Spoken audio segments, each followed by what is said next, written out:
The following production is brought to you by the Talkin' Buds Leaf Show.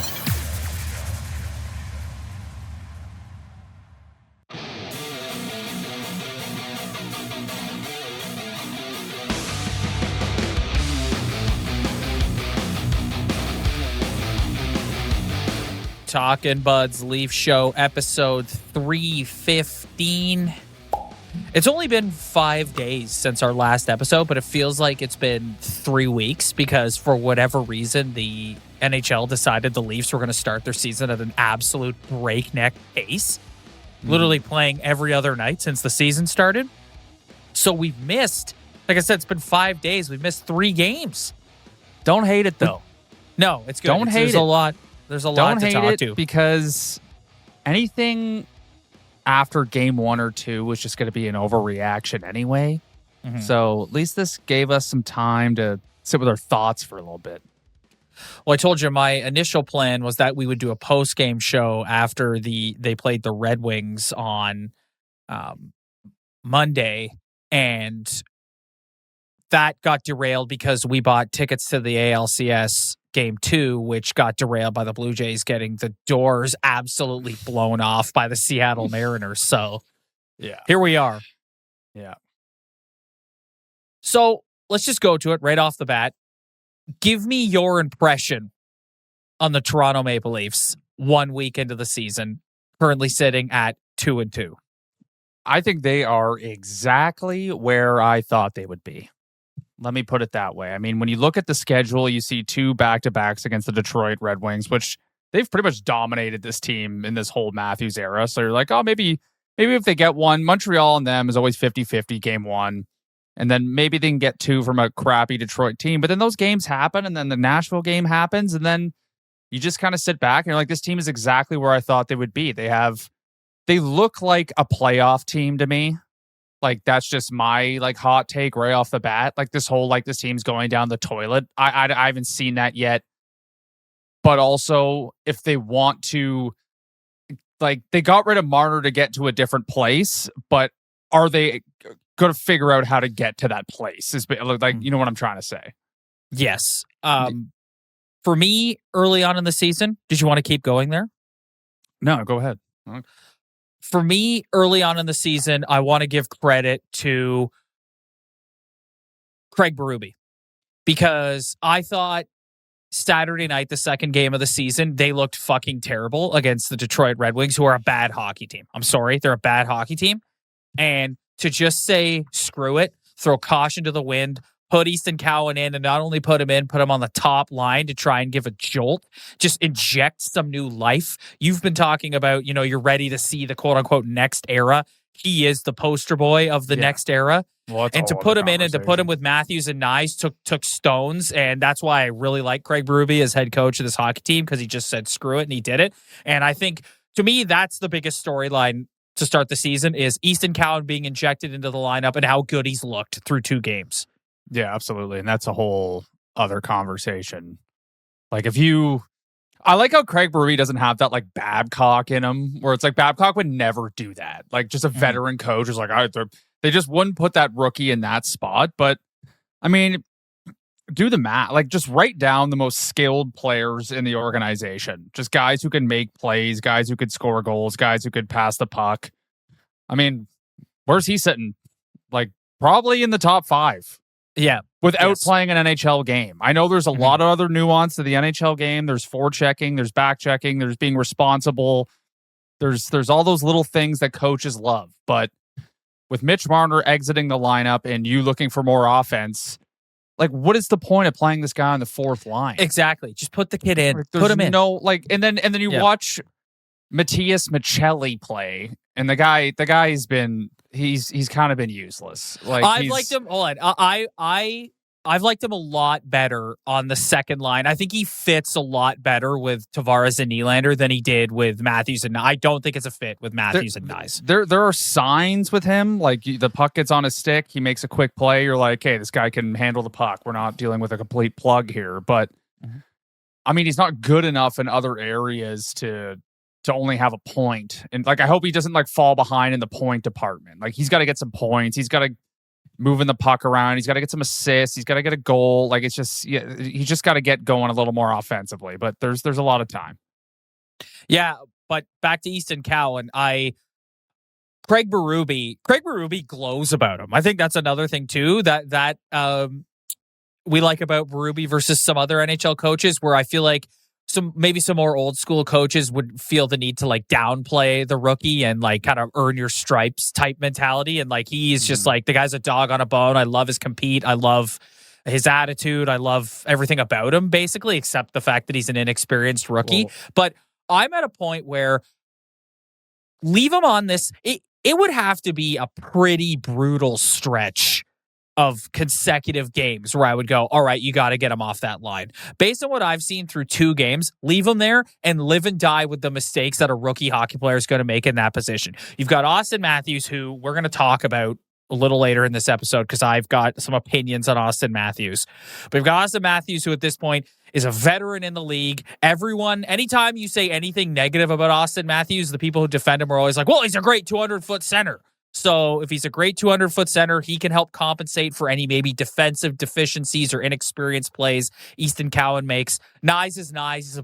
He's a brick shithouse out there. Great guy to have on the other wing when you've got a rookie in this scenario. Like I said, it would have to be there'd have to be 3, 4, 5 games in a row where he looks like woefully out of place for me to go, okay, take him off the line. He's there to stay, in my opinion. I might be getting way ahead of myself here, but I think we're already like past that point.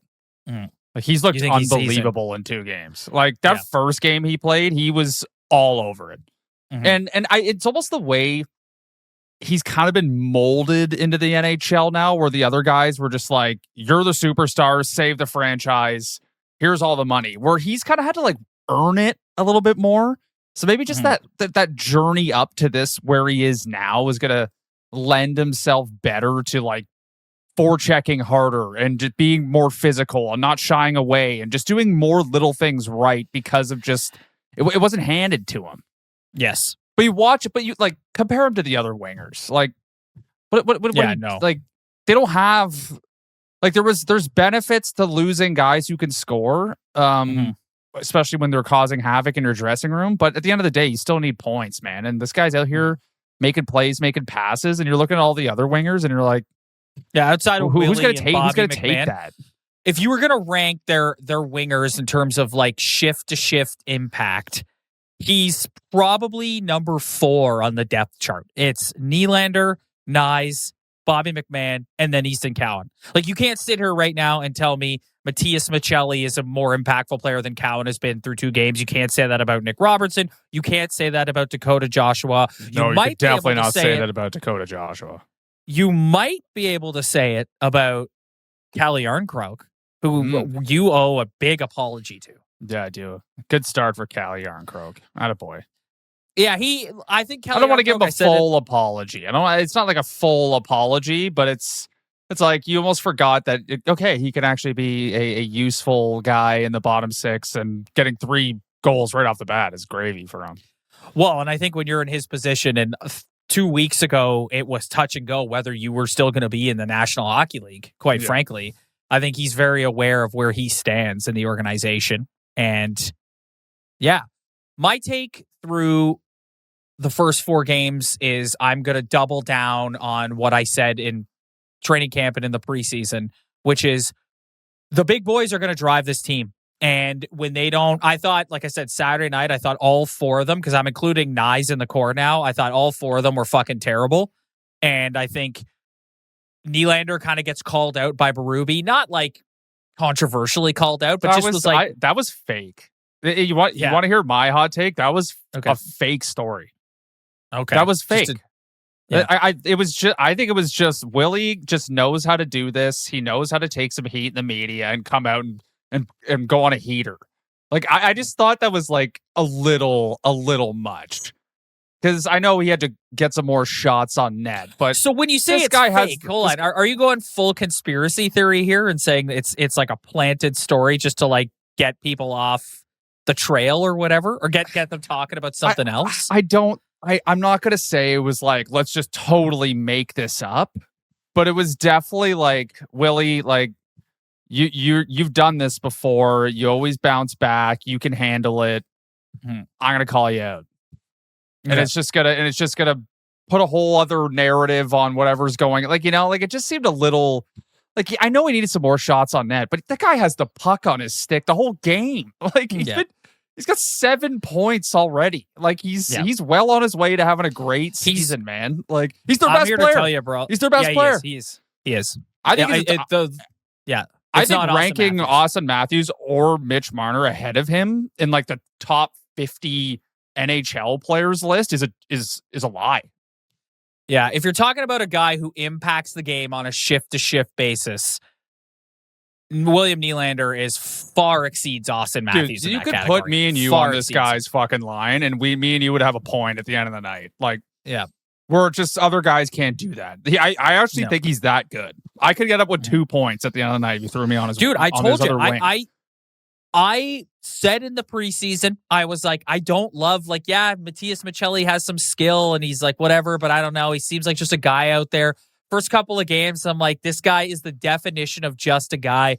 Berube shuffles the lineup. They put him with William Nylander, and I'm watching them play the Nashville Predators. I'm like, look at this guy getting open, making passes, and it's because Willie just takes everybody's attention and focus that Matias Maccelli can just use his brain and get to the open space. He'll get the puck on his stick. Tell you, man, that or Willie, get it to William Nylander.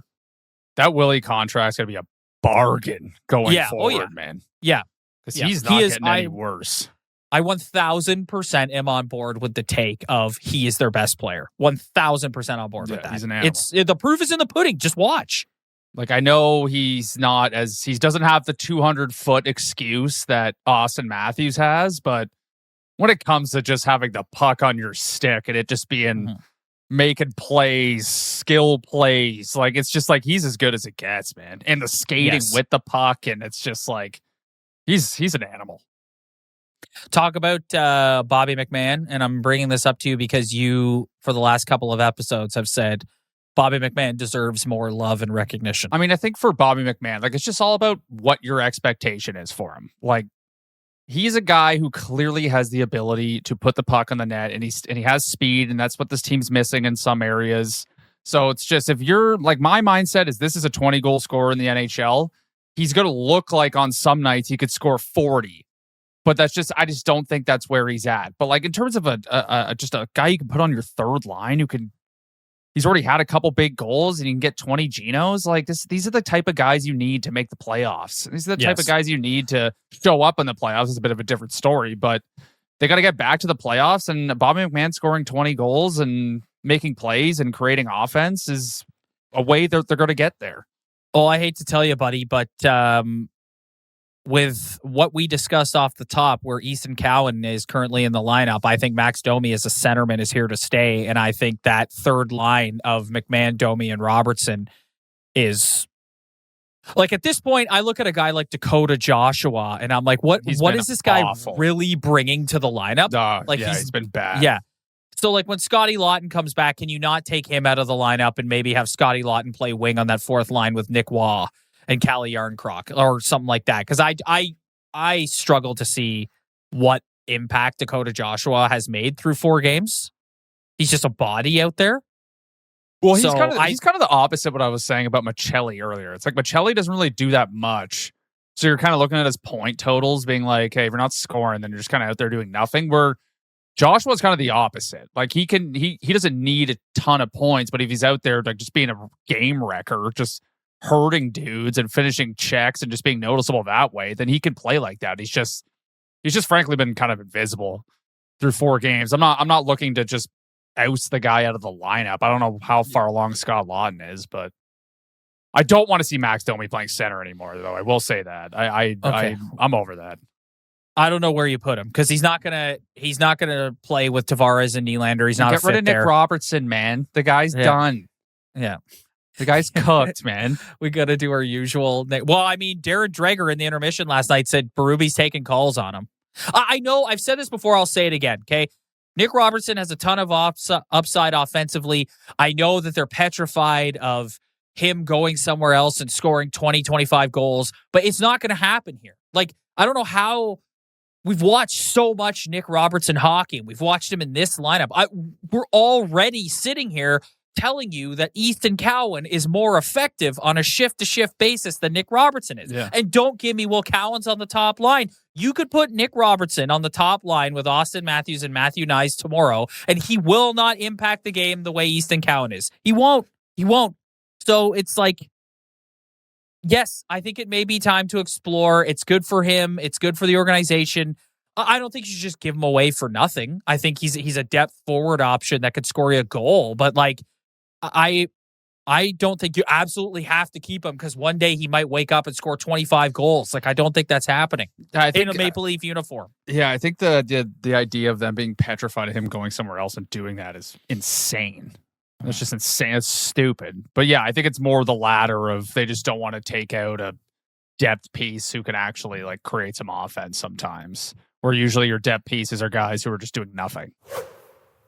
Okay, this is the main discussion point I wanted to table with you today, and I want to spend some time on this. I'm going to be honest and say that I have not loved the look of Auston Matthews through 4 games. We talked ad nauseum about it since we came back from summer break about how this is such an important year from him, how he's the leader, comparing him to Vladimir Guerrero Jr. in the Yankees series, and your best players take the lead and whatever. And I think he hasn't looked engaged enough for me. And I'm noticing a ton of discourse online about his unwillingness to get involved in scrums. Yeah, it's crazy. And there's been multiple instances where a scrum has happened after the whistle and Auston Matthews has either skated away or looked like he wants to be anywhere else but in the middle of that scrum. There was an instance where Easton Cowan was shoved into the goalpost. Your rookie, your new line mate, who's the fucking guy on the Predators that shoved him into the goalpost? I can't remember his name, but it was a greasy play in that hockey game. Scrum ensues after. There's Auston Matthews kind of lollygagging into the scrum. Because we live in a world where nuance doesn't exist, you can't have this discussion online without people coming at you and being like, what, you really want your goal scorer to get involved in a scrum and potentially injure himself or break his hand? That's not his personality. That's not who he is. That's unreasonable to ask that. And to those people, I say this. If that is your opinion, you are either unwilling or unable to understand intangibles, which is exactly what has made the Florida Panthers who they are for the last 3 seasons. That is buy-in. That is your leader. Your leader sets the tone for the team. No one thinks Auston Matthews should go in and throw his gloves off and start ragdolling people. But you can't skate into a scrum and shove a guy. Like, you can't even do that. I just think it's a brutal look. I think it's a mirror into what the guy's psyche is. I need you to be the leader. I need you to blood, sweat, and tears. And I don't think that you should just totally try and take on an entirely new personality where you go in there and you start trying to fight people, because no, we don't need that. But really, dude, you can't go in and face wash somebody. You can't go in when someone's got a hold of your team. You're a big guy. You can't go in and push someone off. You can't do that's just nope, can't do it. Absolutely not. I think it's a terrible look. And I think all he has to do is just give a little bit more and everyone will get off his ass about it, because I think the optics of it are important. And it's frustrating to watch.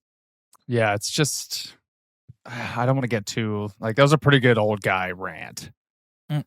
But yeah, it's just, it's when you're watching, it's hard to pinpoint certain times, but just sometimes you're watching the game and it just seems like some guy could come up and literally kick him right in the nuts and he just wouldn't do anything about it. Like, it's just, you're a big dude. I'm sure he's a good, like, chirp guy in the locker room. Like, it just seems like his head is always about when his next Geno's coming, which is good. Like, I want you to be thinking about that. But it just, sometimes you just watch him and you're like, aren't you pissed off right now? No. That's the like thing. that's the thing. Great, yeah. It's just like, aren't pissed. you angry right now? Like, that guy Yes. literally just slashed you or slashed your teammate. And it just seems like he's just too, like he's just never thinking of, I don't know. Maybe it's just not his personality and it's just never going to be, and we're going to have to deal with that. But it is kind of in such a physical game, and hockey gets nasty, man. Like when games get out of hand, it gets like, even as a fan, you get pissed off and you just want to go take a cheap shot at somebody. And I'm sitting at home on the couch and you're in the game and you have no, you just have no inkling to go do that. Like you're just too worried about what you're doing on your next shift. Like that's the part that's confusing. I just don't know how you can watch the team that has kicked your ass the last couple of years, eliminated you from the playoffs, embarrassed you in games 5 and 7, just march their way to 3 Stanley Cup finals, back-to-back cups. Everyone knows why. It's complete buy-in from the best players down. Look at Barkov. Do you ever see Barkov go in there and throw his gloves in the air and start ragdolling someone? No. But if there's a scrum, he's in the middle of it because he's the fucking captain. He's the leader. I'm sorry, I'll die on this hill. It matters. And again, because we live in a world where there's no nuance, people can't understand that all I'm asking is that he gets involved and looks like he fucking cares when he's in these scrums. And he doesn't need to be Ryan Reeves. He doesn't need to do that. And yes, there are other guys on the team that are kind of more suited to go in there and throw someone around, but you're the captain, man. Like you set the tone. Yeah, I think in the first game against Montreal, there was a scenario where they all kind of were in the corner and then it kind of turned out into a scrum and he bailed, but Knies is like chasing after someone. And it's like, I know Knies is a big guy, but Matthews is like just as big as Knies technically. And it's like, you're going to let your 22-year-old winger just go after somebody while you just kind of like stand there. Like, I mean, eventually I would just look at it and be like, I'm like a veteran in this league and I've been around and guys like will kind of give me some respect. You know, it's just weird to watch your 22-year-old winger just go do like your dirty work for you or even like a McDavid, dude. Like how many times you see McDavid in like a scrum? Yeah. Where he's like ragdolling somebody. Sid always had a bit of an attitude, like when like it's just you're in there and you're defending your teammates, and it doesn't mean you need to go in and fight somebody. It just means you go in, especially with your rookie winger, who is like a very important player to this team, a very important player to you, because it's also very clear. We had the rant earlier about Nylander and impacting shift-to-shift basis. It's very clear this guy is missing Mitch Marner. He does not know what to do out there if he doesn't have someone feeding him passes, and it's like that you don't have that right now, so you need to figure it out a little more in terms of creating offense, and Cowan looks to be your ticket there, so stick up for him. Like, don't let some guy shove him into a goalpost, potentially injure him, and now you're playing with Matthias Maccelli again. Like, come on. Yeah, it's just look alive out there, man. Yeah, I know it's a heavy. I mean, I'm just gonna let him. He's got to figure it out. He's really got to figure out this next step in this year without Marner. And I don't know, just hopefully over time he just starts to see things a different way and starts to play a different way and just realizes he has to do this instead of this. And I think you got to give him a little time to figure it out. It's an expensive price tag to have a guy try and figure something out, but he's got a couple empty netters. I'll keep him feeling good. So it's like, it's not like he's a big donut so far. I think if the offense Knies connected on the nice one with the Predators, and like he almost broke the crossbar in half the other night with that wrist shot. That was like, there you go. There's the old wrist shot. I would just like to see him create some more off the rush. Yeah, no. Well, I don't. Maybe he's just not that guy. I don't know. Maybe he's just not that guy. Well, but at this point in time, Mitch isn't there, dude. So you got to figure it out. And I'm not saying they might not find a line combination. Like I said, I think Easton Cowan can get there, but he's a rookie. You know, Max in the past has shown chemistry, but Max, as much as him and Austin look good together, I kind of don't love that either, because Max needs to shoot more. And the second you put him on the wing with Austin, all he's going to do, he could be in on a breakaway and he'll be spinning around looking for a pass. So like, I don't know, but I get it. And I've always said this. I think if you want to compare Auston Matthews to somebody, you compare him to Alex Ovechkin. That's yeah.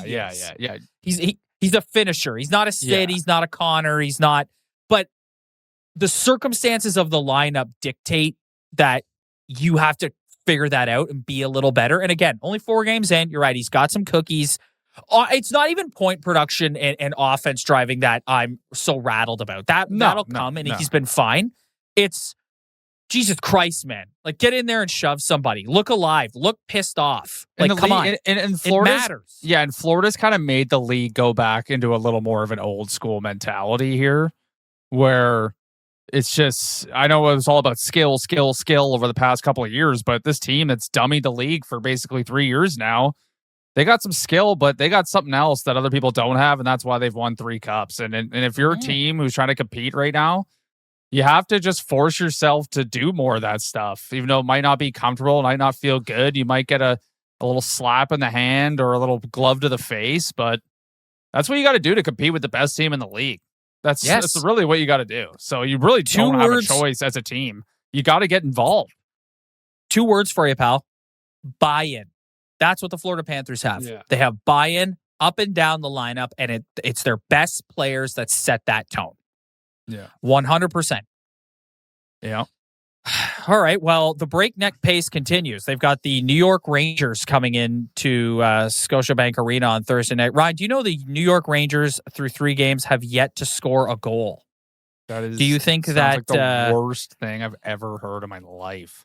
Do you think that that streak ends on Thursday night against the Toronto Maple Leafs? Yes. Yeah. Absolutely. Toronto's the biggest slump buster of all time, man. Yeah. Like Aaron Judge never had a good playoff series, and then all of a sudden he's hitting 500 because he's playing a Toronto sports team. Yeah. Well, I mean, that ended up working out for the Jays in the end. But yes, they've got the Rangers on Thursday, and then they've got the Seattle Kraken in town on Saturday for Hockey Night in Canada. That is another Toronto-Seattle matchup. Hopefully the other Toronto-Seattle matchup is not concluded by Saturday, but we'll just have to wait and see on that one. Ryan and I will be back to our usual Sunday morning time slot. Like I said, going forward, you're getting 2 episodes a week from the Talkin' Buds Leaf Show. So if you haven't already, hit the like and subscribe button below. If you're listening to the audio, like, subscribe, review. As they say, it helps us with the algorithm, so we very much appreciate it. Spread the word, tell your friends. We really appreciate it. We will see you guys on Sunday morning.